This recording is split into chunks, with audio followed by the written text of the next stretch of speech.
Ever find yourself just, staring at some incredible building online, Mm-hmm. and suddenly you just need to know all about it? Mm-hmm. That's kind of where we're headed today. Think of this as uh, your guided tour, a shortcut to some really mind-boggling human creations. Hmm. We're picking a few from the 30 greatest man-made wonders of the world. Right, and this whole idea of wonders, it's got quite a history itself, hasn't it? Oh, yeah. Way back, ancient Greek tourists, they had their own lists. Must-sees. But, well, time hasn't been kind. Earthquakes, fires. Angry mobs. You mentioned angry mobs. Apparently so. So, of the original 7 ancient wonders, only the Great Pyramid of Giza is still around. Wow. Talk about a tough break for those early travel guides. But our fascination, it hasn't really faded, has it? We still love these amazing feats. Exactly. Which brings us to our source for this deep dive, a great video from Turopia. They've put together a more, let's say, contemporary list. And our mission, really, is to dig into a selection of these, pull out the cool details, the fascinating insights, give you those aha moments, Yeah, it's not just about looking at, well, pretty structures. We want to get into the ingenuity, the history, the sheer willpower behind them. Why do they blow us away? Precisely. We'll be looking at everything from, like, ancient churches carved straight out of rock Incredible stuff. to that famous Leaning Tower. Everyone knows that one.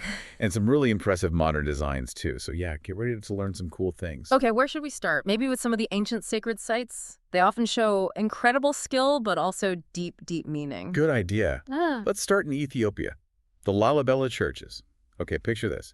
King Lalibela, 12th, maybe 13th century, he decides he wants a new Jerusalem. Right. So what does he do? He commissions 11 massive churches.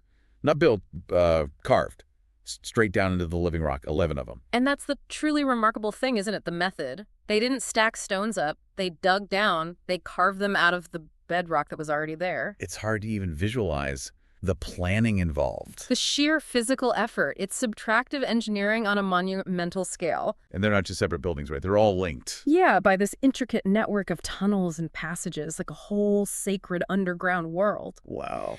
And the Church of St. George stands out. It's shaped like a perfect Greek cross, goes 40 feet down.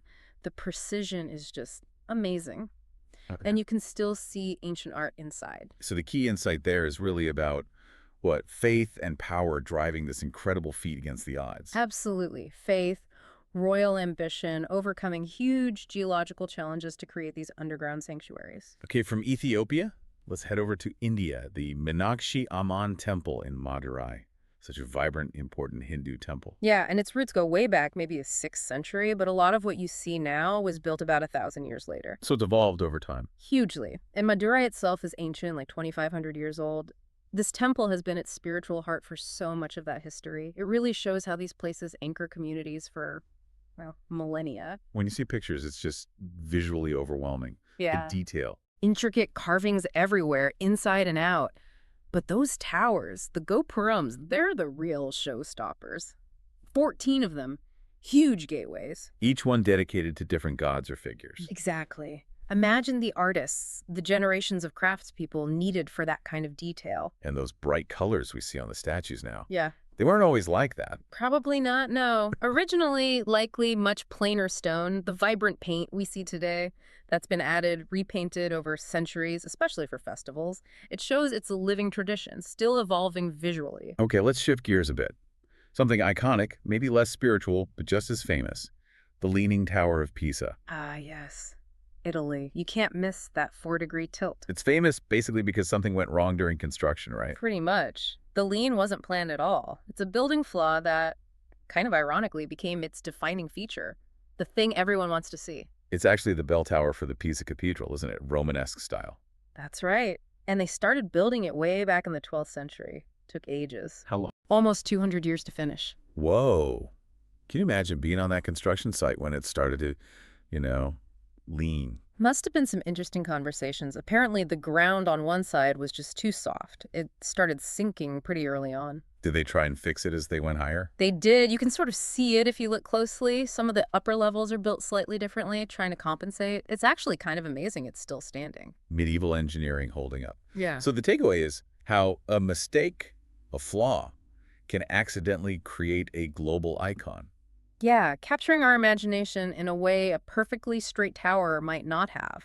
It highlights that unpredictable element, even in big projects. Okay, sticking with icons, but Yeah. maybe something more whimsical. Yeah. St. Basil's Cathedral in Moscow. Red Square. Oh, definitely whimsical. Those bright colors, the onion domes. It's like something from a completely different world. Yeah, the video called it a madly bright lollipop of strange styles. I thought that was pretty good. It fits. But it's got a serious history, too. Ivan the Terrible commissioned it, mid-16th century. Why? Was it for something specific? Supposedly to celebrate a big military victory in Tatarstan. So, behind that fairy tale look, there's some pretty heavy history and politics. Really doesn't look like other Russian architecture you might expect, does it? Not really, no. And that unique, almost eccentric design, that's made it such a powerful symbol of Russia, like the Leaning Tower for Pisa, but, for entirely different reasons. It shows how architecture gets tangled up with national identity. Right. Okay, let's talk about structures built mainly for defense, but which are now huge landmarks. Himeji Castle in Japan. Ah, a fantastic example. Widely seen as the best surviving Japanese castle. So back in the feudal period, it was purely about defense. Absolutely. Location, design, it was all about keeping attackers out. But what's cool is that it was rebuilt over time, so it kind of shows the evolution of Japanese castle design. And it survived World War II bombings. That's Yeah. incredible for a largely wooden structure. It is. Very fortunate. And it's got a bit of a movie career, too, right? Yeah. Yeah. James Bond. You only live twice. Hmm. A castle with screen credits. And it's just beautiful, that bright white exterior. The White Egret Castle. Like a bird taking flight. Exactly. It really shows how something built for war can also be incredibly beautiful and become this cherished symbol of heritage. From a Japanese castle to an American icon of connection. The Golden Gate Bridge. Instantly recognizable, that red-orange span across the strait in California. Building it, that must have been a massive undertaking. Oh, huge. Took 4 years, finished in 1937. And when it opened, it had the longest suspension bridge span anywhere in the world. Just the scale and ambition alone make it iconic. Definitely. It required big leaps in engineering, things like cable spinning, dealing with those strong currents and winds. And it's become this global symbol, right, of California, maybe American ingenuity. For sure. Yeah. And that color, the international orange. That wasn't just because it looked good. Nope. It was chosen specifically so ships could see it in that thick San Francisco fog. Ah, so function dictating the form again. Makes sense. It's a great example of that marriage of purpose and design you see in so many of these wonders. Practical needs shaping the final iconic look. Okay, now for some truly massive creations. Carved right into the earth. Let's start in China. The Lushan Great Buddha. Colossal is the word. Just enormous. Carved into a cliff face. When was this done? They started way back in the 8th century. Tang Dynasty. Took about 90 years. Thousands of workers. 90 years. And it's the biggest stone Buddha carving in the world. That's right. Around 233 feet high. Get this, its fingers are 11 feet long. Just mind-boggling scale. And it's not just big, it's deeply significant culturally and religiously. Yeah. The video mentioned it appears in local poems, songs, stories. It's really woven into the fabric of the region. Wow. Okay, from one giant carving to a whole island of them. Easter Island. Oh. The Moai statues. Those enigmatic figures. So iconic. How many are there? Over 800 scattered across the island, and most face inland away from the sea, carved from volcanic ash by the Rapa Nui people. When were they doing this? Roughly between the 11th and 16th centuries, maybe a bit earlier too. And think about their tools, mostly stone picks, basalt, to carve these huge statues. They're enormous, aren't they? Some way over 80 tons. Absolutely. And estimates suggest each one might have taken a team maybe a year to carve and move. A huge investment for that community. So why? Why did they do it? What's the theory? The main idea is they represent important ancestors, chiefs, embodying their spiritual power, their mana, maybe also linked to making the land fertile. They give us this fascinating glimpse into a really unique, isolated culture's beliefs. Incredible. Right, let's head to Spain. Granada, the Alhambra. Ah, the Alhambra. Just breathtaking. Part palace, part fortress. And its history goes way back. Roman ruins underneath. Yeah, but the main construction we see started around the 9th century. Its real significance, though, comes from being the last stronghold of the Nasrid dynasty. The last Muslim rulers in Spain. Exactly. For centuries, it was this amazing center of Islamic culture, science, art, and Andalusia. It left such a mark. And you can still see that legacy so clearly today. The old fortress part, the Alcazaba, The watchtower with those views. and those incredible Moorish palaces inside. The geometric patterns, the courtyards, it feels magical. And the setting, with the Sierra Nevada mountains behind it, it's this perfect blend of stunning natural beauty and just exquisite human artistry. A powerful reminder of that whole complex period of history. Okay, almost wrapping up. Let's look at a couple of more recent architectural wonders. Sydney Opera House, Australia. A true 20th century masterpiece, no question. Designed by Jørn Utzon, right? And it's meant to look like sails. Yeah, deliberately evoking ships in Sydney Harbor. It fits its location so perfectly, visually stunning, and technically very advanced for its time, too. Pushed the boundaries of what was possible with concrete. And it's not just a pretty building, it's a working venue.